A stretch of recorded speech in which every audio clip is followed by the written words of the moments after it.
I'd like you to do, I'd like you to put everything away except your notebook and a pencil or pen. Put everything completely away except one thing to write on.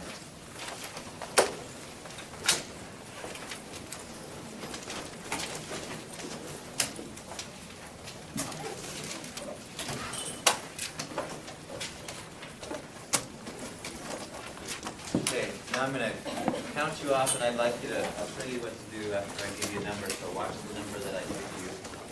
1, 3, 2, 4, 5, 6, 1. Okay? So, I just like the ones, just bring your notebook and a pen and wrap yourself around this table here, the twos around this. Let me start this. We're gonna do some interesting exploring here. But I want to give you a little background of what we're going to do. When I started into my PhD, one of the things they asked me to do was to do a dissertation, which is a really long, boring study of something that is supposed to be research-oriented. So I did, they said, and do something that you're interested in. So I happened to be very interested in stress management back then, and so I decided I wanted to do a study on stress management, on stress and stress levels and that kind of thing. And my audience, I wanted to look at college students specifically for this study, and so I put together a big, survey, and I used the college students at Southern Illinois University, where I was going to school, as the students who I gave the survey to. And some of the questions that I asked were, one, how stressed are you? There are tests that you can fill out, there's surveys you can fill out that are pretty good at measuring stress level. I asked what things tend to stress students out the most. I asked them questions about what things they do to manage their stress. Do they even know about things? And what things do they do? Whether they work or not doesn't matter. But what things do they consciously employ? What do they do to help themselves with their stress? We asked if they worked or not, and a few other things. It was kind of interesting, some of the results. One of the things that we found in this study was when you looked at men and women, males and females, who do you think reported higher stress levels between those two? What? Women? Why do you think that? Any guesses? I mean, you're right. Why do you think women reported? Any guesses why women reported higher stress levels? They have more stuff going on. That's probably true.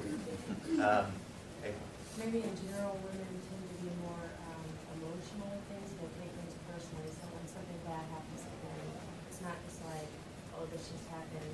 We take it real personally, and it's like, oh man, this happened just to me today. Yep. Go ahead and join this group right here.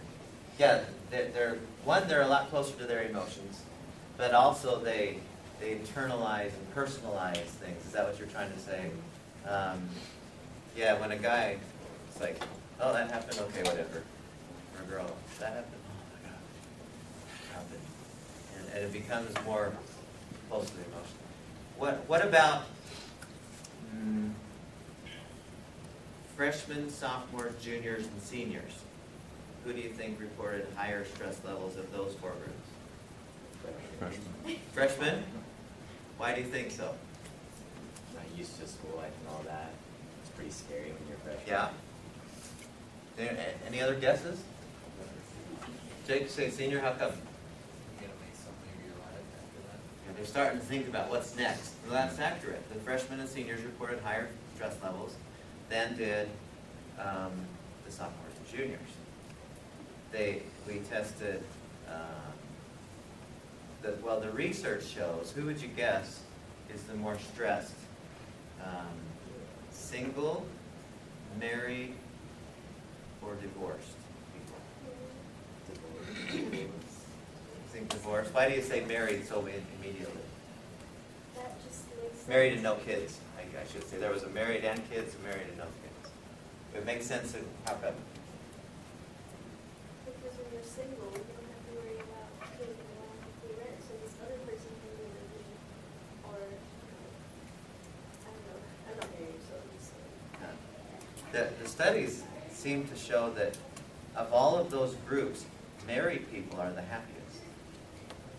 I know, we're about all the married people I know. But in our survey, it was the single reported more stress than the married people, and we didn't have enough divorced people in this group. It was primarily 18 to 22, 23-year-olds were almost all of the people who took this particular survey. Well, we asked them, what do you do to try to deal with your stress? You know, what things do you consciously try to do, whether it's useful or not? What do you try to do to deal with your stress? Any guesses what they selected? And this was about as typical.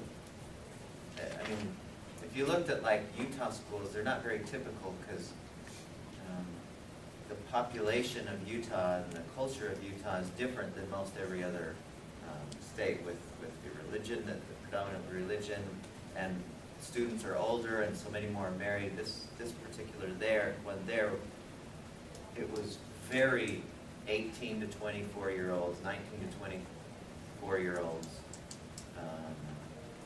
What would you guess was their top ways that they said, here's how I deal with my stress, try to cope? Yes. Drinking was about number 3. I think drinking was number 3 or number 4. Definitely way up there. The exercise was about, I'm trying to think, it was like 7 or 8. It was down there a little ways. Any other guesses? Sleep. Sleep was in there. Sleep was in the top 10. They said the number one way was watch TV. That was the number one way they said. Whether it worked or not is a different deal, but that was the number one way they said that they dealt with their stress. Number 2 was hanging out with friends. And so from that, I started to think, well, do people even know? Because we asked them, do you know about these other ways? Or through the survey, we got to a sense of, you know, the things that we're learning in here, useful, effective ways, and they just had no awareness of them at all. There was just no understanding of, oh, I can actually relax. Nobody, none of the students reported that they did anything. Meditation was the closest thing, and